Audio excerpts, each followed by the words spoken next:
Hey everybody, this is Sarah Whitaker. And Salty Dalty. Here for Working the World, episode 17, Promoters, part 2. You can find us anywhere on your favorite podcast platform and on YouTube for Working the World 0240. Mm-hmm. And our jargon for today, because we're going into Japanese wrestling, is gaijin. Gaijin, The yes. word for foreigner. Yep. So, well, nowadays I'd probably here in America have to say international superstar, but yeah. Mm-hmm. But yeah, it's their way of referring to all the wrestlers outside of Japan, but in a way, in some contexts, some of the gaijins over in Japan actually became bigger stars than some of the native wrestlers over there, like Stan Hansen, Bruiser Brody, Tiger Jeet Singh, Abdullah Butcher, like lots of people over there that came over from here from other countries, or were able to become bigger stars than their actual native people. So you never know what happened in this wrestling industry. You never know at all.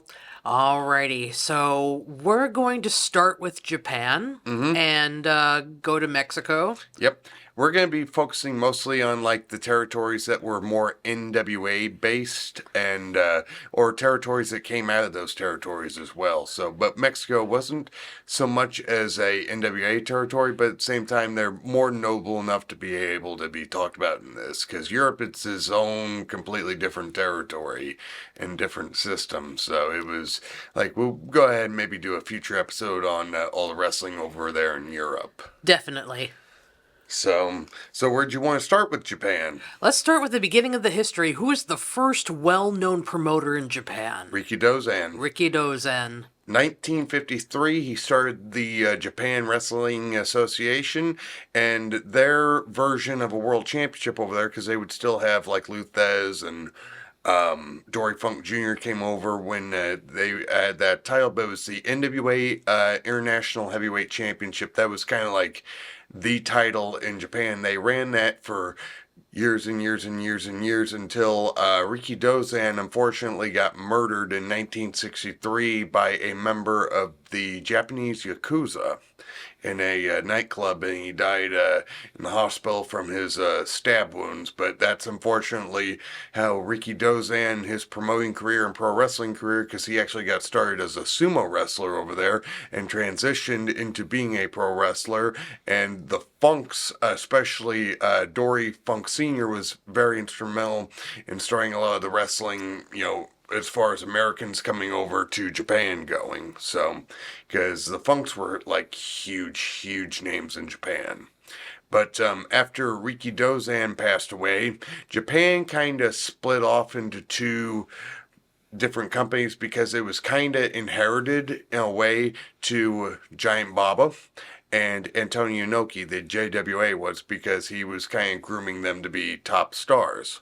Well, they started having a disagreement on philosophy on how the wrestling should go, and plus Inoki kind of felt a little bit shafted, because he thought that Baba was a lot more favored by Rikidozan, the people running JWA afterwards, to be the top star, and he said, "Screw you guys, I'm going home and start my own promotion," because New Japan started what was known as the Strong Style, which was more the sporting aspect of pro wrestling. All Japan had their own style, actually called King's Road, which was a little bit more Americanized and focused more on like building drama throughout the match. Inoki wanted his matches to look a little bit more like a shoot sport-wise. They wanted to bring like the American-esque drama and all that to Japan. That was kind of the different philosophy and style in Japan. But and all Japan was huge. Like Inoki, I would say, was maybe a respectable second for a while, but he had, times where he'd go and catch fire and go back to Baba. But Baba had that NWA support and actually won the NWA title a couple times over there, especially from his good buddy Handsome Harley Race. I think they traded the belt to him like 3 times over there in Japan. That was kind of like his yearly present for a while. But then Of course, Baba retired in, I think, the mid to late 80s, and then he actually came back because he just wanted to focus on promoting for a while. He just wanted to step out of there. It's like, my days are done. But he came back, and he actually came back to actually put his talent over because he knew he could give them that rub.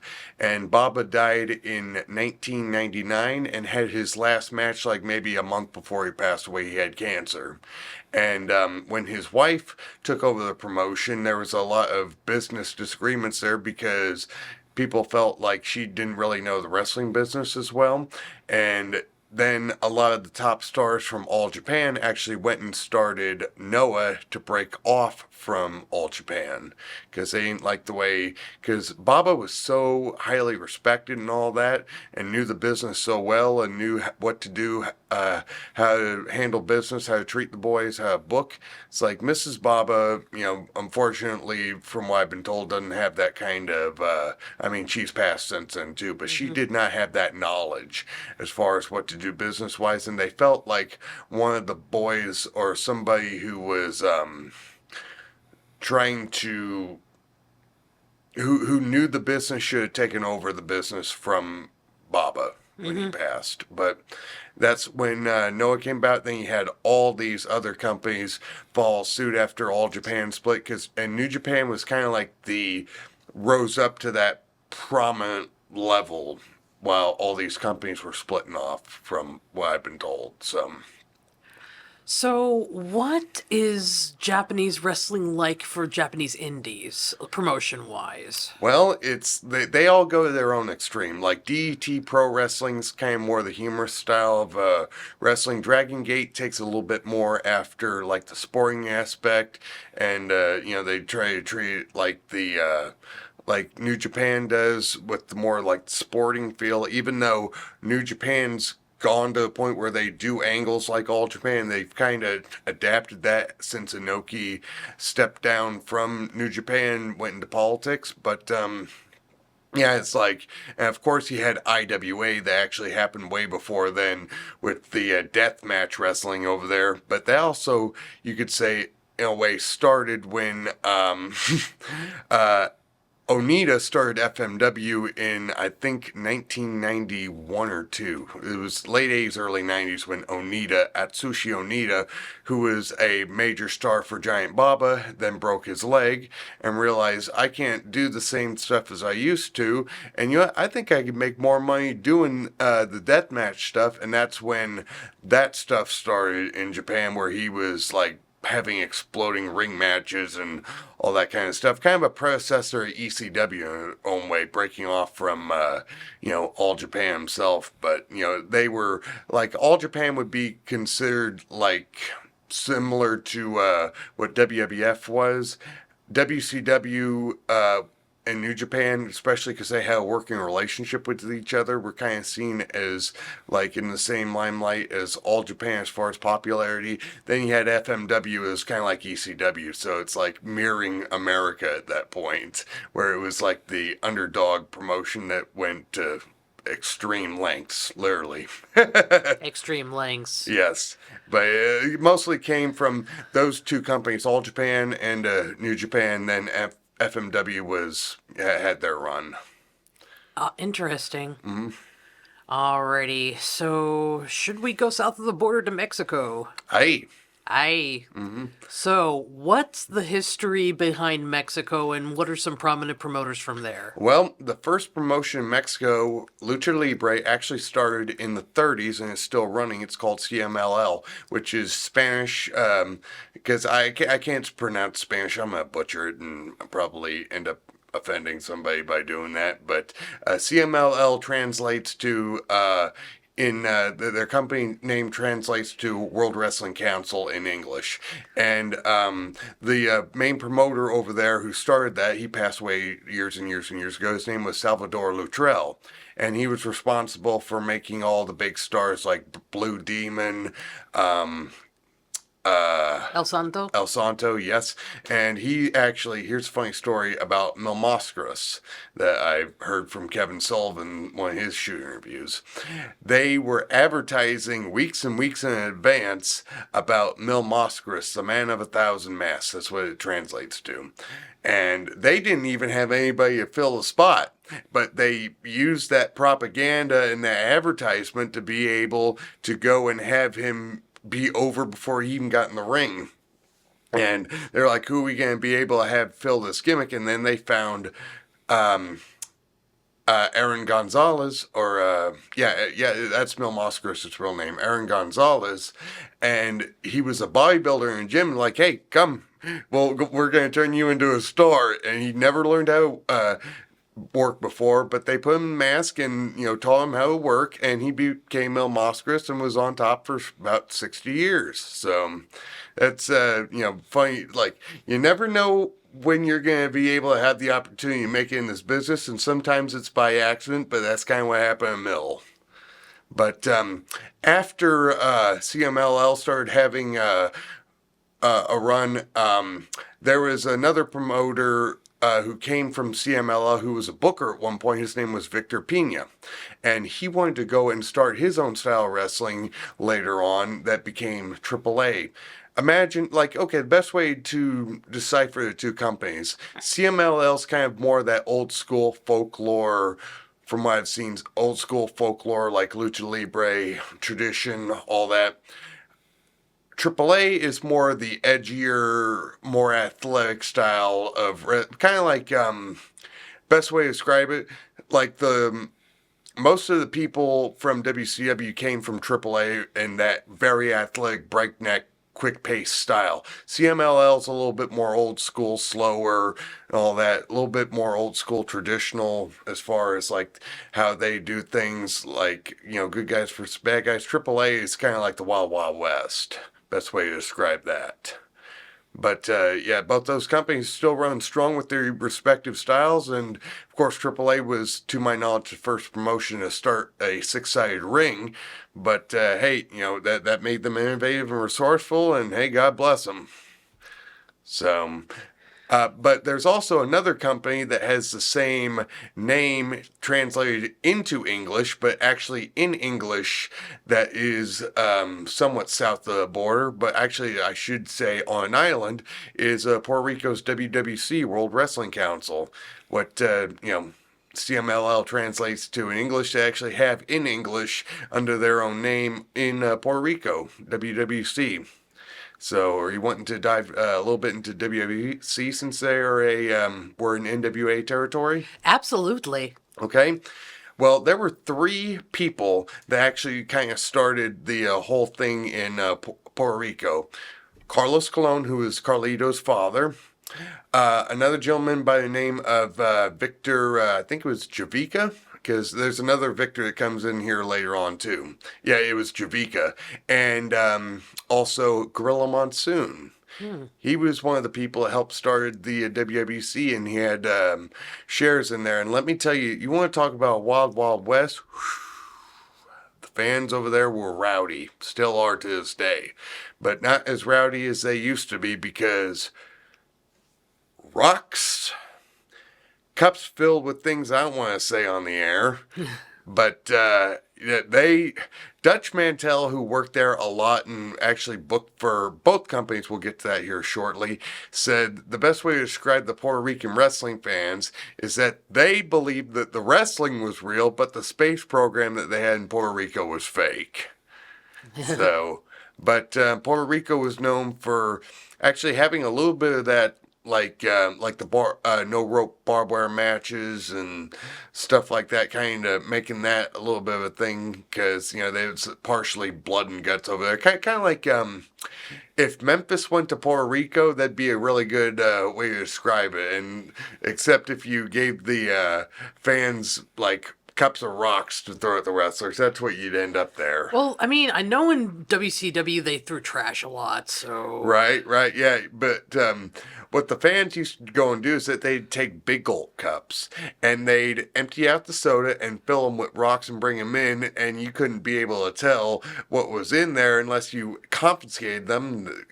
I guess they didn't confiscate them, and they would throw that and then throw the rocks in there and then do whatever in the cup and then throw the cups in. I had a rock thrown at me once during a show. Actually, no, it was...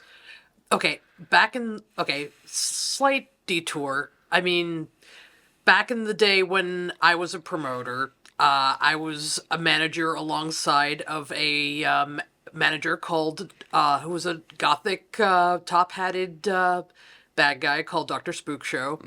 And we had a show called Midwest Mania. And he got so much heat that people started throwing rocks at him and in tandem me. So, I mean, it's like, I know what it feels like to have... Now imagine having a whole cup of those thrown at you. Oh, man. Because it's like a lot of times in Puerto Rico would have shows at baseball stadiums and the wrestlers would come out of the dugout. You'd be running from the dugout even faster than the ball players trying to get a home run. Or get a base. So, and then back to the ring, because it seems like the best place to be safe was either in the locker room or in the ring, because they'd leave you alone if you're in the ring. Stay out of the stands. Oh, brother. But Puerto Rico also, much like Japan, had a split too. And after Bruiser Brody got killed over in Puerto Rico, there was another promoter over there who... I don't know whether this rumor is true, but the rumor is that this gentleman, I mentioned his name earlier, Victor Quiñones, was actually a son of Gorilla Monsoon. And he was actually listed, to my knowledge, in his obituary when he passed away in 1999. And Victor's no longer with us either, so I don't know how you'd be able to prove that. But he actually got started in WWC in the mid-'80s, then sometime after Bruiser Brody got killed over there, he actually went and started his own company after a while called IWA. And it's like, I think it was separate from the IWA in Japan, but it was... like they tried to make it even wilder than WWC was already, but Dutch actually went in 2000 and defected from WWC when he actually brought business back up in Puerto Rico after the Brody incident to go to work for Victor Quiñones in IWA, and actually brought their ratings up too. So it's kind of like, want to talk about bookers in more than one territory being able to bring a territory up, Dutch Mantel. But as far as Puerto Rico goes, they're still got both companies going. I don't know if it's as prominent as it was before all this happened, before the split and all that. But yeah, the whole island was really rocking at one point. And hey, hope everything goes well with them after there, because they took a really big hit after that hurricane a couple of years ago. So, but I digress on that. But as far as the whole Gorilla Monsoon thing, it's like, imagine like how many promotions that Gorilla Monsoon actually was owner at that one point, because he was actually part owner of WWF at that point when he started WWC, in case you didn't know. Oh, wow. Yeah, he actually had 20% of the territory. Yep, it was, not to get off topic from the indies, but WWF was between, I believe, 5 different owners. It was between Vince McMahon Sr., Arnold Skolin, who had 10%, Gorilla Monsoon, I think Phil Zacco, there's another gentleman in there, and there was one more person. It wasn't Junior, but Junior went and eventually bought them all out. But yeah, Gorilla Monsoon was actually part owner of WWF in the beginning, and also part owner of Puerto Rico in the beginning. That's whose shares that Bruiser Brody was allegedly going to buy before he passed away, was Gorilla Monsoon's. So, yep. The more you know. Dun, dun, dun. So, Do we want to talk about American indie promotions that came from NWA territory? Well, yeah, because I mean, we were kind of touching upon like ECW and WCW in last week, so let's talk about the Indies and ROH. Well, I was going to say, you got to go back even further Oh, for the really? origins of ROH. Yeah, got to go back to ECW for that. Oh, Because it's got started by Todd Gordon, and Rob Feinstein had a hand in, ownership hand in there later on, but because Paul bought in.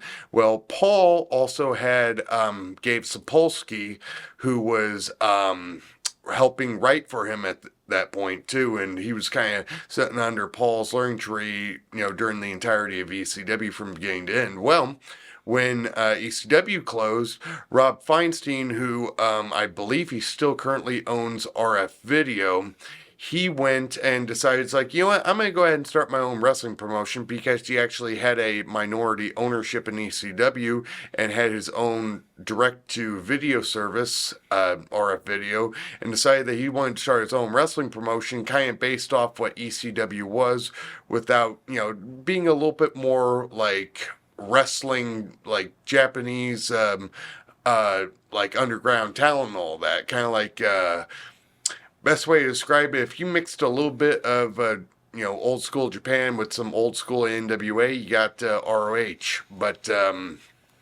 he went and got that started, then was quickly exiled out after his scandal. We'll leave you to go on the internet and look that up too, because we don't want to say what that was for on air. Then Kerry Silken, I believe, stepped in and took his place as far as the ownership on there.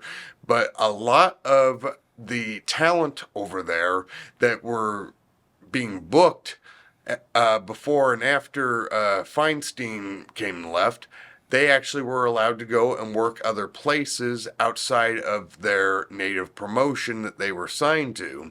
So that was kind of like the first time, like ROH was kind of like all the massive stars of the independent circuit under one roof.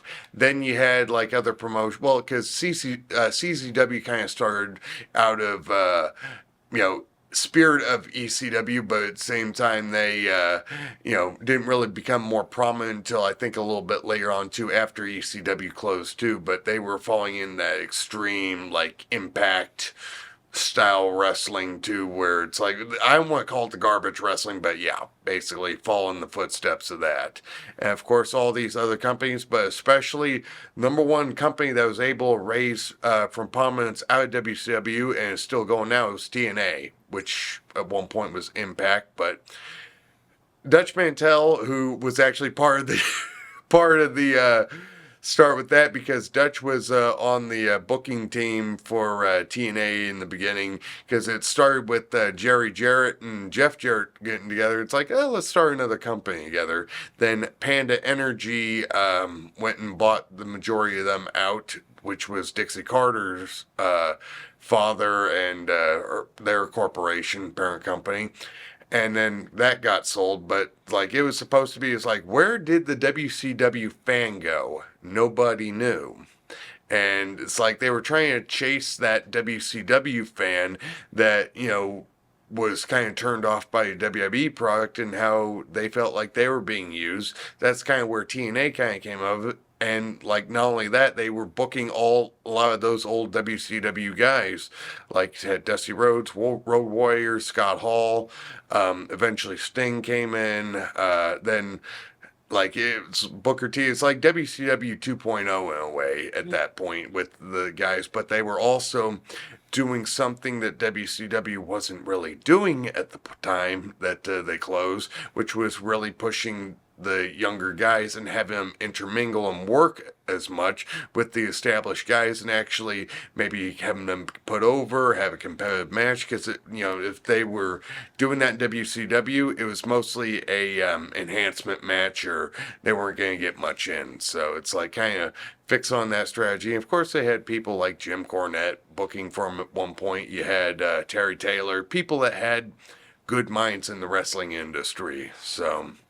But yeah, it's like that's kind of what happened with WCW and ECW both closed. They had companies kind of follow them in their footsteps. Kind of the same with Japan when FMW closed, or you had the split between All Japan and New Japan. So it history has a weird way of mimicking itself. Interesting. So, what do you say about the local? Because it's like, it's no longer the territory days. Not really, no. Not really, but I mean, it's like They try to treat it. Some people like it, still is, but at the same time, it's not. right. So I mean, it's like, what's the situation with independent wrestling now? Because it's like we basically own our own cities now.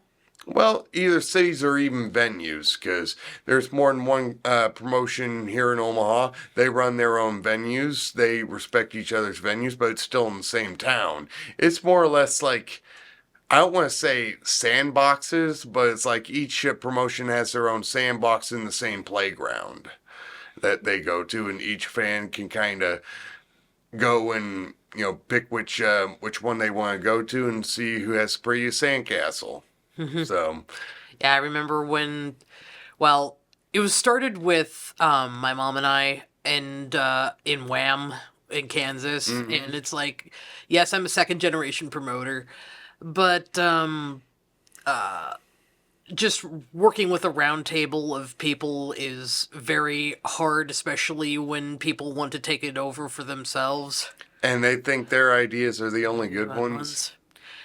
And Sorry about that, honey.